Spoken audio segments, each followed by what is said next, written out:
जैसा कि पिछले वीडियो में बात हुई थी संख्या पद्धति कक्षा 10 हाई स्कूल संख्या पद्धति के बारे में, तो यहाँ पर हम संख्या पद्धति में कुछ मुख्य की पॉइंट्स के बारे में हम चर्चा करेंगे। जैसे कि चर्चा हो रही थी पहले परिमेय और अपरिमेय संख्या, तो हम अपरिमेय संख्या के बारे में देखते हैं। अपरिमेय संख्या, अपरिमेय संख्या आप किसको कहेंगे? ऐसी कोई भी संख्या जिसको भिन्न के रूप में नहीं लिखा जा सकता। जैसे 5 है तो 5 को हम 5/1 ऐसा लिख सकते हैं, या 2/3 ये भिन्न के रूप में है।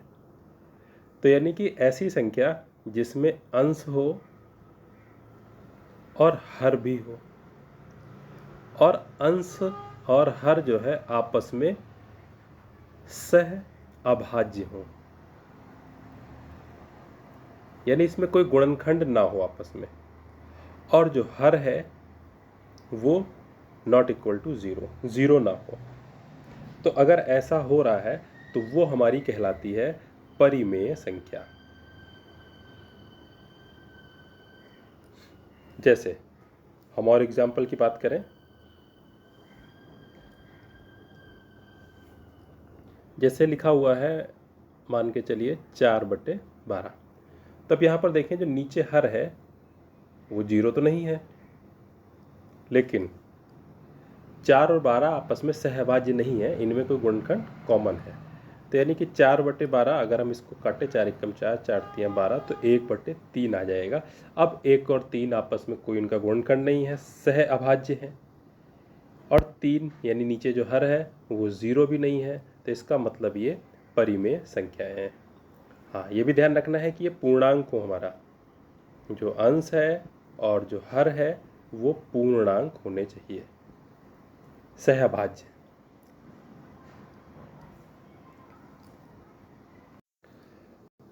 अब हम आते हैं इनकी कुछ संक्रियाओं पर। तो अगर हमारी अपरिमेय संख्याओं की बात करें हम, तो अपरिमेय संख्या, अब हमारी जो संक्रियाएं होंगी यहाँ पर जोड़, घटाना, गुणा और भाग। अब हम देखेंगे यहाँ पर अपरिमेय संख्याओं में जोड़, यानी कि एक अपरिमेय संख्या को हम दूसरी अपरिमेय संख्या से जोड़ें। तो जब हम जोड़ेंगे तो जो हमारा उत्तर है यहाँ पर, उत्तर दोनों ही हो सकता है, परिमेय भी हो सकता है और अपरिमेय भी हो सकता है। जैसे एक अपरिमेय संख्या है हमारी √3, एक अपरिमेय संख्या हमारी √5, दोनों को हम जोड़ देते हैं तो ये जुड़ेंगे ही नहीं, तो जो उत्तर है हमारा वो भी अपरिमेय हुआ। अब एक अपरिमेय संख्या है हमारी 2 - √3, एक हमारी अपरिमेय संख्या है 2 + √3। दोनों को अगर हम जोड़ते हैं तो जोड़ने से √3 कट जाएगा, 2 और 2 का योग 4 आएगा। 4 क्या है हमारी परिमेय संख्या। यानी कि अपरिमेय संख्याओं को अगर हम जोड़ते हैं, दो अपरिमेय संख्या या दो से ज़्यादा को, तो उत्तर जो है, दो संख्याओं के लिए हम बात करें यहाँ पर, तो जो उत्तर है हमारा परिमेय अपरिमेय दोनों हो सकता है। अब हम घटाने पर देख लें, अगर दो अपरिमेय संख्याओं को हम घटाते हैं तो जो उत्तर है हमारा परिमेय और अपरिमेय दोनों हो सकता है। जैसे √5 से √3 घटाएं तो उत्तर हमारा परिमेय संख्या आएगा। अब एक संख्या है 2 - √3 और दूसरी भी संख्या है यहाँ पर मान के चलें 3 - √3, दोनों को अगर हम घटाएं तो जब ब्रैकेट को ओपन करेंगे यहाँ पर 2 - √3 -3 + √3, तो ये कट जाएंगे, तो आंसर आएगा हमारा आंसर -1। ये क्या हो गया? परिमेय। यानी कि दो परिमेय संख्याओं को हमने घटाया तो घटाने से उत्तर हमारा अपरिमेय भी मिला और उत्तर हमारा परिमेय भी मिला। अब हम अगली संक्रिया देखेंगे यहाँ पर गुणा। दो अपरिमेय संख्याओं की अगर हम गुणा करते हैं तो गुणा में भी उत्तर जो है हमारा परिमेय भी मिल सकता है और उत्तर जो है हमारा अपरिमेय भी मिल सकता है।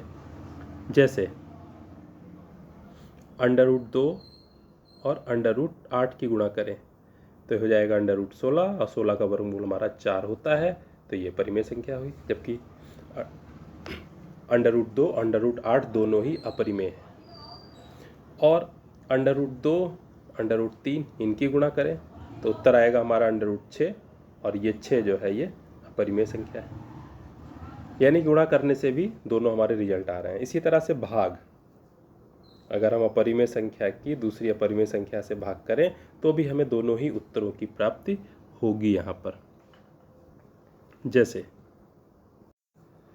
√7 को √3 से भाग करें तो √ हमारा आ जाएगा 7/3। ये भी पूरी संख्या नहीं होगी, दशमलव में होगी, पूरा वर्गमूल निकालना इसका संभव नहीं है, तो ये हमारा अपरिमेय हो गया। और यही √8 को √2 से भाग करें तो वर्गमूल 8/2, यानी कि वर्गमूल 4, और 4 का वर्गमूल 2 होता है। √8 भी अपरिमेय थी, √2 भी अपरिमेय, यानी कि दोनों को जब हमने भाग करा तो जो उत्तर हमारा आया वो परिमेय संख्या आया।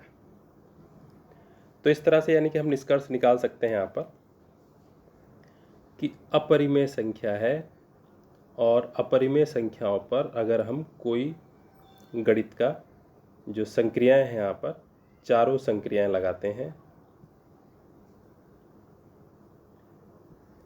जोड़ चाहे घटाएं, चाहे गुणा करें, चाहे भाग करें, इनका जो उत्तर है हमारा अपरिमेय या परिमेय दोनों ही हो सकता है। इस चीज़ को ध्यान में रखेंगे हम।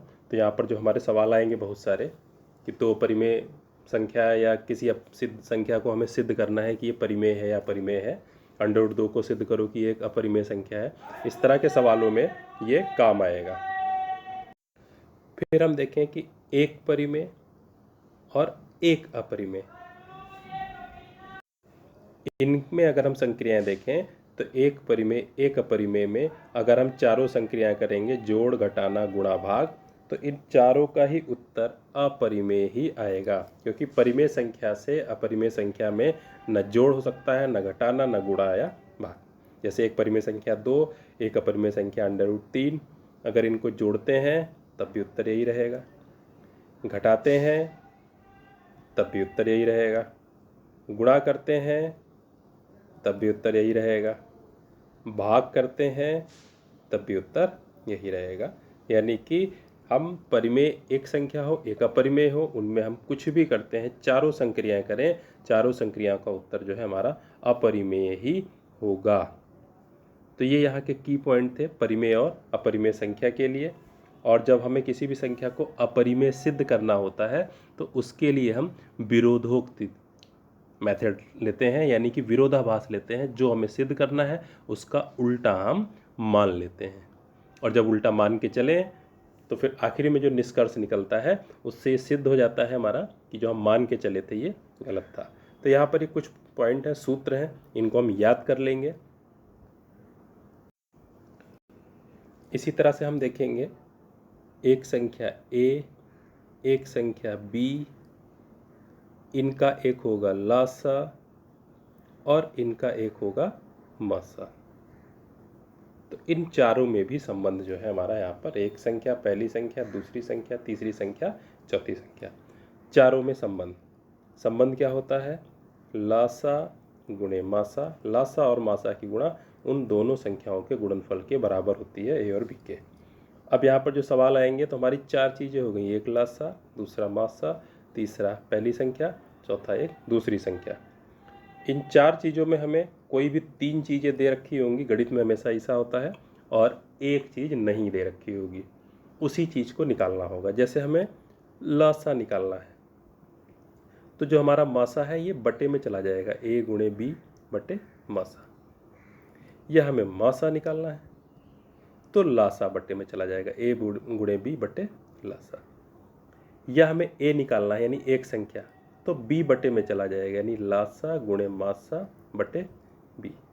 यह हमें बी निकालना है दूसरी संख्या, तो लासा गुणे मासा बटे ए, पहली संख्या होगी बटे में। तो इन चारों का संबंध है, तो इससे संबंधित सवाल जो है हमारे यहाँ पर संख्या पद्धति में है। तो एक अपरिमेय वाला सवाल और एक ये लासा और मासा में संबंध। अब ये हमेशा ध्यान रखेंगे कि मासा जो होगा उससे हमेशा लासा को भाग हो जाएगी। तो इस तरह से भी सवाल मिलेंगे हमें यहाँ पर कि जो मासा है उससे अगर लासा को भाग हो जा रही है तो इसका मतलब वो संख्या मासा और लासा आपस में किन्हीं दो संख्याओं का हो सकते हैं, नहीं तो नहीं होंगे। तो ये भी सवाल मिलेगा। एक हम गलती और चीज़ का ध्यान रखेंगे कि जब हम गणित में सवाल लगाएंगे तो कोई भी प्रश्न लगाते हुए जब बराबर का निशान हम स्टार्ट कर देंगे, शुरू कर देंगे, तो अगर एक लाइन में बराबर हमने जहाँ पर लगाया है तो नेक्स्ट लाइन जो आएगी उसमें ठीक उसी के नीचे बराबर लगाएंगे, फिर अगली लाइन में उसी के नीचे बराबर, फिर अगली लाइन में उसी के नीचे बराबर, जब तक हमारा पूरा उत्तर नहीं मिल जाता है तो हम बराबर के निशान जो है ठीक एक दूसरे के नीचे लगाते रहेंगे, ठीक नीचे। और भिन्न लिखते हुए ध्यान रखेंगे हम कि भिन्न में जो बटे की लाइन होती है वो बराबर के दोनों निशानों के बीच में, जैसे हमें लिखना है 2/3, तो इस तरह से लिखा जाएगा। इसको और देखते हैं, जैसे हमें लिखना है 2/3, तो ये बराबर के दोनों निशान, इनके ठीक बीच में बटे की लाइन 2/3, ये लिखने का तरीका सही है। जैसे कोई इस तरह से लिखता है तो ये लिखने का तरीका गलत है, कोई इस तरह से लिखता है तो ये भी लिखने का तरीका गलत है। तो हमको ये नहीं करना है। तो जो पहला तरीका है बराबर के दोनों निशानों के बीच में बटे की लाइन हमारी होनी चाहिए, यही तरीका सही है। और बराबर के निशान जो है ठीक एक दूसरे के नीचे होने चाहिए। इसी तरह से कुछ टिप्स एंड ट्रिक्स हैं जो बीच बीच में ध्यान आती रहेंगी तो बताते जाएंगे। तो ये हमारी ट्रिक्स है, इनको ध्यान रखते हुए हम हल करेंगे तो हमारा जो है पूरे नंबर हमको मिलेंगे और भाषा भी साथ में लिखते जाएंगे। तो ये हमारा पाठ हो गया संख्या पद्धति का। और फिर इसके बाद में अगला पाठ आ जाएगा हमारा बहुपद। तो हम लोग जो है अगले वीडियो में बहुपद पर चर्चा करेंगे। बाकी अगर आपको कुछ पूछना है तो पूछ सकते हैं कमेंट में। ठीक है, थैंक यू।